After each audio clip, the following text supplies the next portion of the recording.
CM Jagan నేడు విశాఖపట్నంలో పర్యటించనున్నారు. రాడిసన్ బ్లూ రిసార్ట్స్ లో జరిగే విజన్ విశాఖ సదస్సులో పారిశ్రామికవేత్తలతో సమావేశం కానున్నారు. అనంతరం పీఎం పాలెంలోని వైజాగ్ కన్వెన్షన్ సెంటర్ కు చేరుకుని స్కిల్ డెవలప్మెంట్ ద్వారా ఉపాధి పొందిన యువతతో సమావేశంలో పాల్గొంటారు. రాష్ట్ర యువత పారిశ్రామిక అవసరాలకు తగ్గట్టుగా నైపుణ్య శిక్షణ ఇచ్చేలా భవిత పేరుతో సరికొత్త కార్యక్రమాన్ని ముఖ్యమంత్రి వైఎస్ జగన్ లాంఛనంగా ప్రారంభించనున్నారు.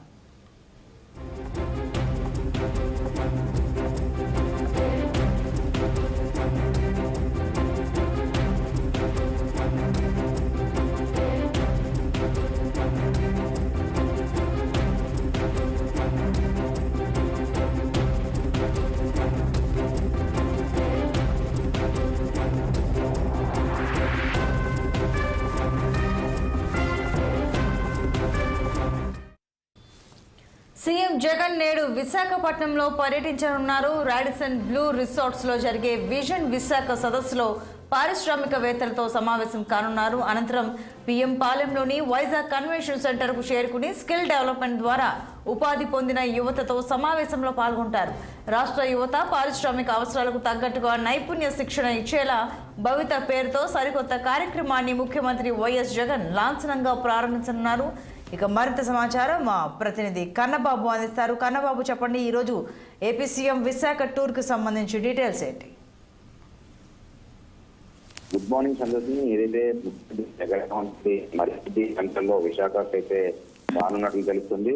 ఈ రోజు నగరంలో జరిగే పలు కార్యక్రమాల్లో ఆయన పాల్గొనే అవకాశం ఉంది. ఇందులో భాగంగానే ఉదయం 9:40కు గన్నవరం పోర్ట్ నుంచి విమానంలో బయలుదేరి 10:30 గంటలకు సుమారుగా విశాఖ విమానానికి అయితే చేరుకుంటారు. అక్కడి నుంచి 10:30కు హెలికాప్టర్ లో బయలుదేరి 10:45కు రుషికొండలో ఐటీ హబ్ హిల్స్ నెంబర్ 3లో ఉన్నటువంటి హెలిప్యాడ్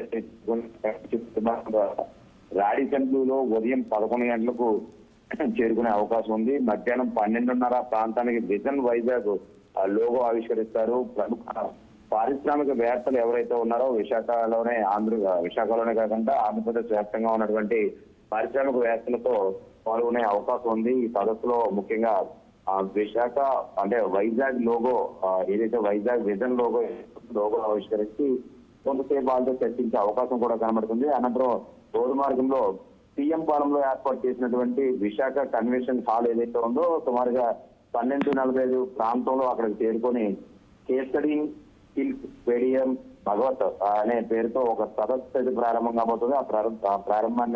ఆ సదస్సును ప్రారంభించి ముఖ్యంగా అక్కడ కొంతసేపు వాళ్ళతో చర్చించే అవకాశం కూడా ఉంది. మధ్యాహ్నం 11 గంటన్నర ఆ ప్రాంతంలో సుమారుగా తిరిగి రుషికొండ హిల్స్ నెంబర్ 3 చేరుకొని హెలిప్యాడ్ లో ఎయిర్పోర్ట్ చేరుకుంటారు. సుమారుగా 12:30 ప్రాంతానికి విమానాశ్రయం గన్నవరం బయలుదేరి వెళ్లే అవకాశం కూడా కనబడుతుంది.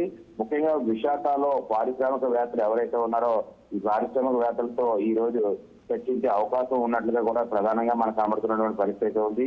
ఈ నేపథ్యంలోనే ఈ రోజు విశాఖ ఉన్నటువంటి పరిస్థితిలో అధికారులు తమకు కావాల్సినటువంటి అన్ని ఏర్పాట్లు చేస్తున్నటువంటి పరిస్థితి కూడా కనబడుతుంది. నిన్న సాయంత్రం నుంచి కూడా ముఖ్యమంత్రి జగన్ పర్యటన వివరాలకు సంబంధించి గురువారం అమర్నాథ్ కూడా కొన్ని కీలకమైనటువంటి ప్రయత్నం చేసినటువంటి పరిస్థితి ఉంది. 2 కార్యక్రమాల్లో పాల్గొనేందుకు సీఎం జగన్ విశాఖ పర్యటిస్తున్నారని అయితే ఆయన చాలా స్పష్టంగా వెల్లడించినటువంటి పరిస్థితి ఉంది. విజన్ వైజాగ్ పేరుతో సీఎం పారిశ్రామికవేత్తలతో సమావేశంలో పాల్గొంటారు. ఈ సదస్సు సమావేశానికి వివిధ రంగాలకు సంబంధించిన 2,000 మంది ప్రముఖులు అయితే హాజరవుతారని కూడా నిన్న జరిగినటువంటి ఒక ప్రెస్ మీట్ లో కూడా చెప్పడం జరిగింది. ఉత్తరాంధ్రలో జరిగినటువంటి అభివృద్ధిని వివరిస్తారని, అలాగే విశాఖకు ఒక గ్లోబల్ సిటీగా మార్చేందుకే సీఎం ఆలోచన ఉందని చెప్పేసి కూడా నిన్న గుడివాడ అమర్ కూడా చెప్పడం జరిగింది. ఈ నేపథ్యంలోనే మరికొద్ది సేపట్లో విశాఖకు అయితే ఆంధ్రప్రదేశ్ సీఎం జగన్మోహన్ రెడ్డి అయితే వచ్చే అవకాశం ఉన్నట్లుగా తెలుస్తుంది. సంతోష్ని. Right Kannababu, thank you.